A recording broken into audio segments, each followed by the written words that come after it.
সাভারে স্ত্রী কিডনিতে বাঁচা স্বামী থাকছেন পরকীয়া প্রেমিকাকে নিয়ে। নিজের কিডনি দিয়ে স্বামীর জীবন বাঁচিয়েছিলেন টুনি। সেই স্বামী মোহাম্মদ তারেক সুস্থ হয়ে জড়িয়ে পড়েছেন পরকীয়া ও অনলাইন জুয়ার নেশায়। স্ত্রীকে মারধর করে বাড়ি থেকে বের করে দিয়ে প্রেমিকার সঙ্গে বসবাস করছেন তিনি। অমানবিক এ ঘটনা ঘটেছে সাভারের কলমা এলাকায়। ভুক্তভোগী টুনি নারী নির্যাতনের মামলা করেছেন। তারেক গ্রেপ্তার হলেও বর্তমানে জামিনে আছেন। পারিবারিক সূত্রে জানা যায় 2006 সালে মালয়েশিয়া প্রবাসী তারেকের সঙ্গে কলেজ ছাত্রী টুনির বিয়ে হয়। 1 বছরের মাথায় তাদের সংসারে আসে এক পুত্র সন্তান। তবে 2008 সালে তারেকের 2 কিডনি প্রায় অচল হয়ে পড়ে। তাকে বাঁচাতে নিয়মিত ডায়ালাইসিস আর শেষ পর্যন্ত কিডনি প্রতিস্থাপন জরুরি হয়ে পড়ে। ভালোবাসার টানে টুনি স্বামীর হাত ছাড়েননি।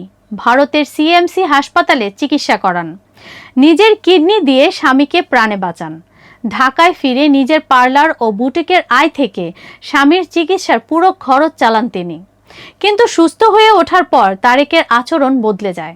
তিনি জড়িয়ে পড়েন অন্য নারীর সঙ্গে সম্পর্ক ও অনলাইন জুয়ায়। অভিযোগে উঠে আসে স্ত্রীর গহনা জমানো টাকা শেষ করে তাকে মারধর করে বাড়ি থেকে বের করে দিয়ে প্রেমিকার সঙ্গে জীবনযাপন করছেন তারেক।